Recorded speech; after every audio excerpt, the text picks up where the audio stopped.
Hey guys, it's Josh here with Hess Hogs 4, and today I thought I'd share with you guys how I make simple baby back ribs. It's really nothing to it.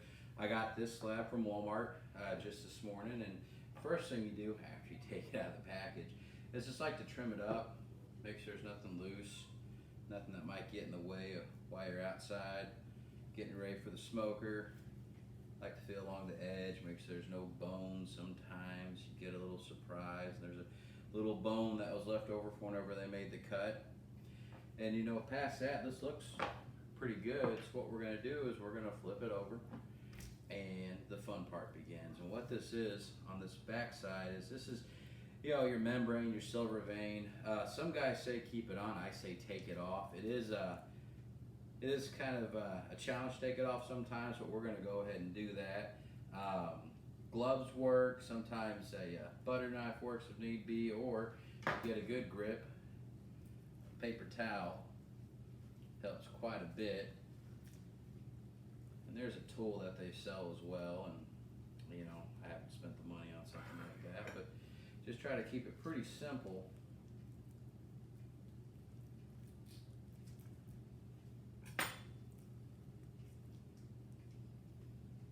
Gloves can make it kind of slippery sometimes. One piece.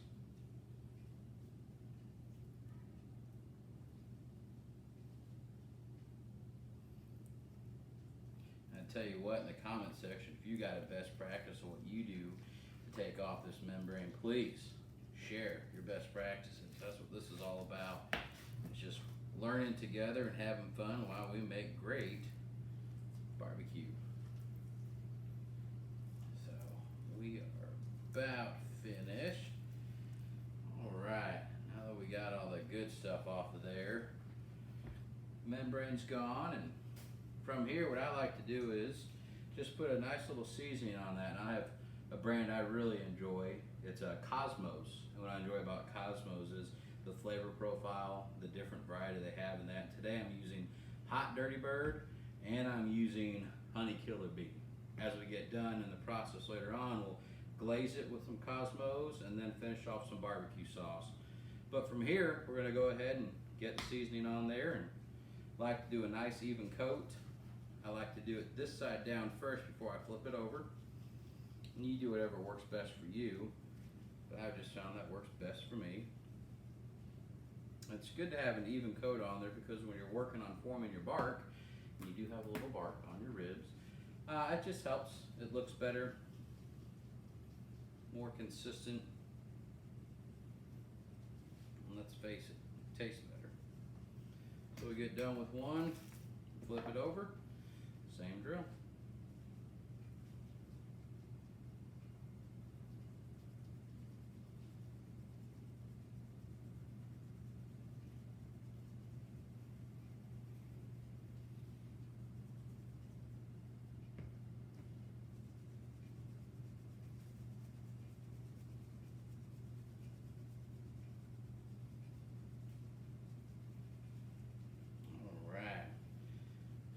See, it's got a great looking rub on there. We're gonna let this sit for probably 15-20 minutes. Just let the rub do what it's supposed to do, and then we're gonna put these on the smoker. Thanks for watching, guys.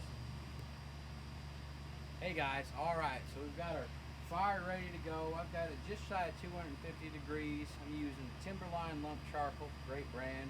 I buy it at Menino's here if you're from the O'Fallon, St. Louis area. And then I'm using today some Maplewood Competition chunks, and I picked these up while I was in Springfield at Pits and Grills. So if you ever get a chance, stop in and see Nick. He'll take care of you. I really enjoy the flavor of Maplewood, and I'm sure my baby back ribs will do the same. What we're going to do is we're going to open this up. Put these bad boys on there. We're going to leave it closed for the next half hour.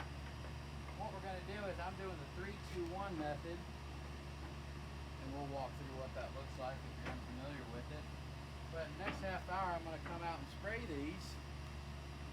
And just an apple juice, apple cider, and imitation butter is the mix I use. You can use whatever you like. You can use beer, water, Sprite. Just make sure you're being mindful and make sure you're spritzing them and checking your fire. All right. right, guys, we'll see you in 30 minutes. All right, guys, we're about an hour and a half into the cook. We're at their baby back ribs, and it's still sitting nice right at 250 degrees. And come close, I'll show you what I was talking about spraying them. So this is just apple juice, apple cider vinegar, and imitation butter, and we're gonna open it up and just give them a nice little spray. Helps with the bark, helps keep them moist. Doesn't take but a couple of seconds. We're done.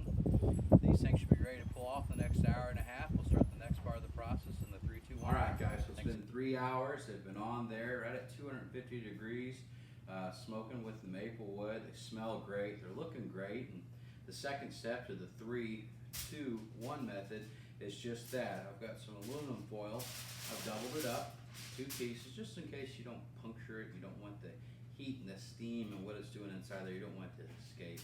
And for me, I keep it pretty simple. I like to put a little brown sugar down, right? Not a whole lot, but just a little. And again, brown sugar's what? It's sugar, it's sweet. And for me, I've always had a lot of success with that.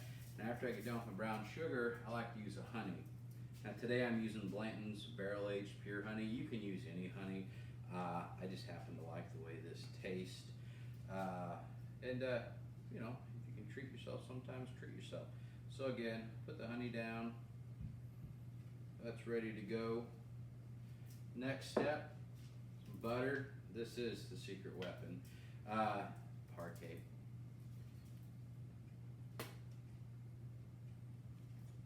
This much right there.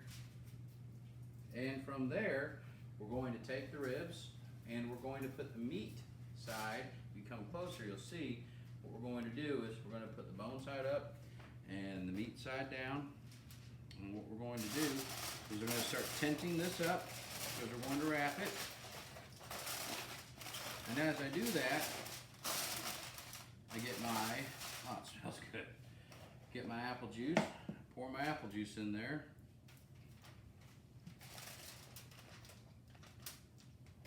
And that's just going to help it have a nice little bath, if you will.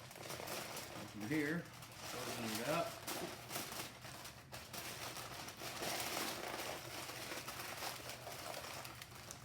And after that, when I go out to my smoker, I will put it just like this on my smoker for another 2 hours, right at 250.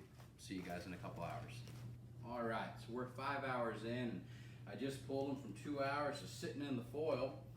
We're gonna open up and see what this looks like. It's always a little hot, so be careful. And yeah, what we're gonna do is we're gonna take these out. And after I take it out, I'm going to hit it with some glaze. Oh man, that is hot. That looks good. Never like to make a mess. It's right over here in the sink. Deal with that in a second. What I'm going to do with the glaze, and today I'm using a cherry apple habanero. It's Cosmos, it's rib glaze. It's great to use. I'm going to glaze this up, sauce it up. And then from there, I'm going to take it back out to the smoker, probably another 25-30 minutes, right at 250, and just hit it with smoke again and just give the glaze time to set on there.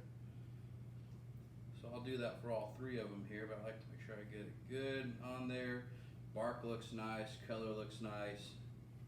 See you guys in 30 minutes. All right, guys, so just pulled these in after letting the glaze set on there for about 35 minutes, again at 250. What we're gonna do from here, boy, they look good, really good. We're not gonna touch them. We're gonna wrap them in foil again and let it rest for 30 minutes, and after that, we'll slice into these and have a good dinner. All right, so thank you for being so patient. We're about 5.5 hours into this now. I've let them rest, and just to kind of recap, right, I seasoned them with Cosmos Hot Dirty Bird and Cosmos Honey Killer Bee. After I got done seasoning them and smoking them for 3 hours, we wrapped them for 2 hours, and in that wrap we used brown sugar, we used honey, we used butter, and we used apple juice. We kept them wrapped real tight for 2 hours at 250. We pulled them. Once we opened them up, we hit them with some glaze, and today I used cherry apple habanero rib glaze, Cosmos again. Now I've let them rest for 30 minutes, and moment of truth. We're gonna cut in here and just see how we did. Hopefully we did all right. I'd say we did all right. Have you come come in here for a closer look, if you don't mind, camera lady. I don't know. What do you guys think? I think it's good. Not to be, I don't know, rude, but I might as well just take a bite right here in front of you. Yeah, I'd say it's pretty good. Thanks for watching. If you got a best practice or a comment you'd like to leave, please do so. Thanks for watching HessHogs 4, and we'll see you later.